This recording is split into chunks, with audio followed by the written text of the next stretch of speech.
Perkenalkan, nama saya Nadia Nevatul Alam dari Prodi S1 Manajemen. NIM saya 1123240012. Di sini saya akan mempresentasikan bisnis berkelanjutan di PT Unilever.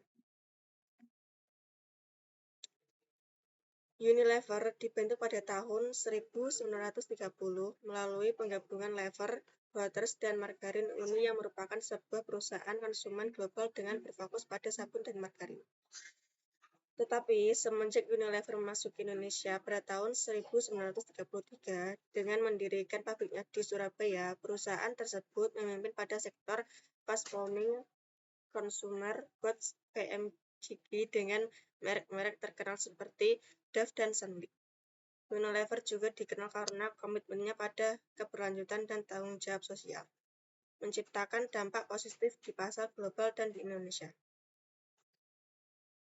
1. Tujuan keberlanjutan yang ambisius. Unilever memiliki prinsip doing well by doing good, sehingga hal tersebut menciptakan tujuan keberlanjutan yang ambisius melalui inisiatif yang disebut Unilever Sustainable Living Plan (USLP). Harapannya dapat meningkatkan kesehatan dan kesejahteraan masyarakat, mengurangi dampak lingkungan, serta meningkatkan jejak positif dan lingkungan sambil mengurangi dampak negatif. 2. Berfokus pada produk yang berkelanjutan. Unilever terkenal dengan berbagai produknya yang berfokus pada berkelanjutan. Maka dari itu, Unilever berupaya keras untuk mengurangi timbulnya penyakit yang dapat dicegah seperti diare dan pneumonia. Sebagai contoh, merek-merek seperti Vixal, Lifebuoy, dan Daya melalui penerapan perilaku atau kebiasaan hidup bersih dan sehat. 3. Bahan baku berkelanjutan. Unilever memiliki ambisi untuk menjadikan minyak sawit berkelanjutan dan bebas deforestasi sebagai hal yang lumrah dan hanya mengambil sumber dari lokasi berisiko rendah. Untuk mencapai hal ini, Unilever meningkatkan keterlibatnya dengan pemasok dan petani kecil sekaligus meningkatkan kemampuan penelusuran dan transparansi rantai pasokan milik Unilever. Minyak sawit sendiri memiliki penggunaan yang sangat penting, yakni membuat busa, maka dari itu bahan ini merupakan bahan utama dalam banyak produk mulai dari makanan dan kecantikan, hingga pembersih rumah tangga. Selain itu, sawit merupakan tanaman minyak yang paling hemat lahan, dengan hasil per hektar yang jauh lebih besar dibandingkan minyak lain, seperti bunga matahari, lobak, dan kedelai. 4. Produksi jejak karbon.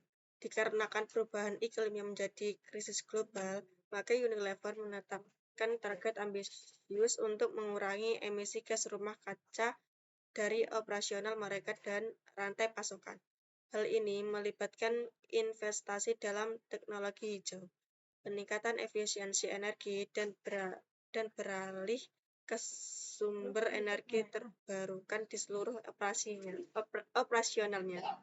Contoh yang digunakan Unilever ialah penggunaan panel surya sebagai energi terbarukan guna pemanasan serta penggunaan energi biomasa yang berasal dari cangkang sawit di Gra Unilever, kantor pusat Unilever yang berada di Tangerang, yang telah menerapkan Green Building dan mendapatkan penilaian Greenship Platinum kategori tertinggi.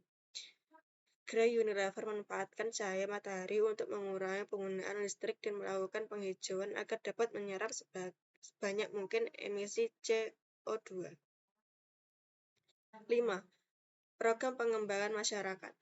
Unilever terlibat dalam berbagai program pengembangan masyarakat yang mendukung penyediaan air bersih, pendidikan, dan pemberdayaan ekonomi di komunitas sekitar tempat operasional mereka.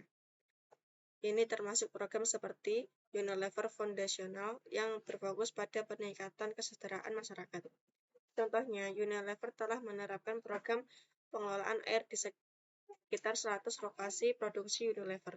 Di lokasi yang mengalami kesulitan air, saat ini Unilever sedang melakukan bersama dengan masyarakat di lingkungan sekitar pabrik Unilever yang berada di Cikarang dan Rungkut. 6. Inovasi kemasan berkelanjutan.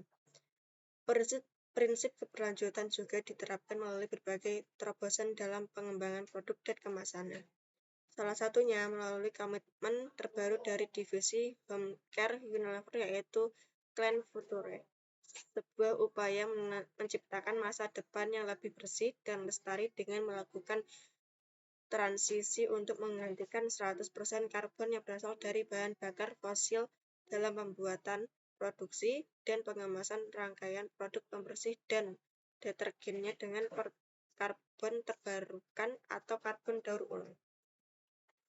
Hal tersebut diwujudkan diantaranya dengan memformulasi ulang rinso, deterjen cair, dan molto pembalut dan pewangi pakaian, dan memperkenalkan solusi produk yang dirancang untuk mengurangi penggunaan air, seperti molto, all-in-one blue whipping, dan sanglet jeruk nipis pencuci piring. Sekian dari saya, terima kasih. Alhamdulillah.